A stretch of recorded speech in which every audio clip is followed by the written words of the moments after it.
गांव के बच्चों का दोस्त सेंटा क्लॉस।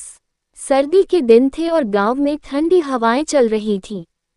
दिसंबर का महीना था और दूर शहरों में लोग क्रिसमस की तैयारियों में जुटे हुए थे। लेकिन इस छोटे से गांव में, जहां अधिकतर किसान और मजदूर रहते थे, क्रिसमस के बारे में बहुत कम लोगों को जानकारी थी। गांव के बच्चे इस त्योहार के बारे में ज़्यादा नहीं जानते थे, पर उनकी एक अलग ही दुनिया थी, खेल कूद, मस्ती और छोटे छोटे सपनों से भरी। गांव के बच्चे बहुत सरल और प्यारे थे। उनके पास महंगे खिलौने नहीं थे, लेकिन मिट्टी के बने खिलौनों और लकड़ी के टुकड़ों से ही वे नए नए खेल बना लेते थे। रोज शाम को वे गांव के बड़े पीपल के पेड़ के नीचे इकट्ठा होते और अपनी कहानियां साझा करते। उनमें से एक बच्चा था सोनू, जो बहुत जिज्ञासु था। वह हमेशा नई नई बातें जानने की कोशिश करता। एक दिन उसने अपनी माँ से पूछा, माँ, शहरों में लोग सेंटा क्लॉस की बातें क्यों करते हैं?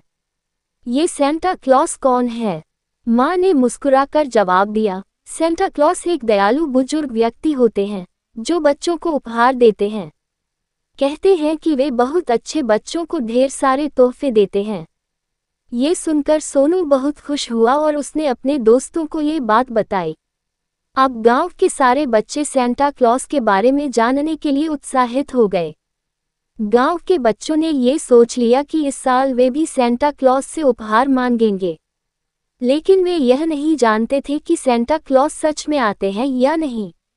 उन्होंने मिलकर एक योजना बनाई, हम सब एक साथ अपनी झोपड़ियों के बाहर जूते रखेंगे और देखेंगे कि सेंटा क्लॉस सच में हमें उपहार देते हैं या नहीं। रात को सभी बच्चों ने अपने छोटे छोटे जूते बाहर रख दिए और मन ही मन प्रार्थना करने लगे कि सेंटा क्लॉस आए और उन्हें कुछ अच्छे उपहार दें। उस गांव में एक बुजुर्ग व्यक्ति रहते थे, जिनका नाम रामदीन काका था।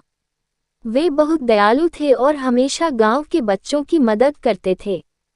जब उन्होंने बच्चों को सेंटा क्लॉस के बारे में बातें करते सुना, तो उनके मन में एक सुंदर विचार आया।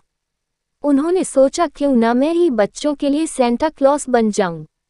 रामदीन काका ने गांव के कारीगरों से बात की और कुछ छोटे छोटे खिलौने बनवाए। उन्होंने कुछ मीठे गुड़ के लड्डू और टॉफियां भी इकट्ठी की।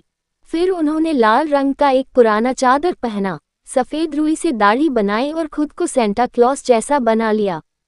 रात के अंधेरे में, जब सभी बच्चे सो रहे थे, रामदीन काका ने धीरे धीरे हर झोपड़ी के बाहर रखे जूतों में छोटे छोटे उपहार रख दिए, कहीं गुड़ की गजक, कहीं मिट्टी के सुंदर खिलौने और कहीं रंग बिरंगी कंचे। सुबह जैसे ही सूरज निकला, बच्चे उठे और अपने जूतों की ओर भागे। जब उन्होंने देखा कि उनके जूतों में सच में उपहार रखे हुए हैं, तो उनकी खुशी का ठिकाना नहीं रहा। सोनू ने खुशी से चिल्लाते हुए कहा, देखो, सेंटा क्लॉस सच में आए थे।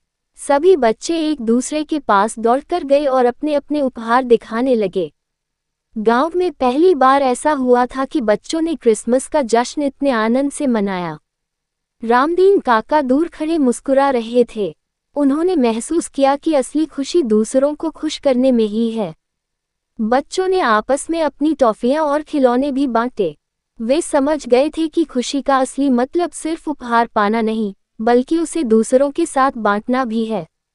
उस दिन के बाद गांव में हर साल क्रिसमस मनाया जाने लगा, लेकिन अब ये सिर्फ सेंटा क्लॉस के आने का इंतजार करने का त्योहार नहीं था, बल्कि एक ऐसा दिन बन गया था जब सभी लोग एक दूसरे को खुशियां बांटते थे।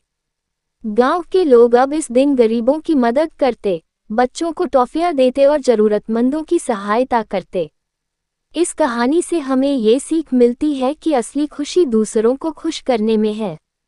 सेंटा क्लॉस कोई जादुई व्यक्ति नहीं, बल्कि हम सबके भीतर की वह भावना है जो हमें दूसरों की मदद करने के लिए प्रेरित करती है।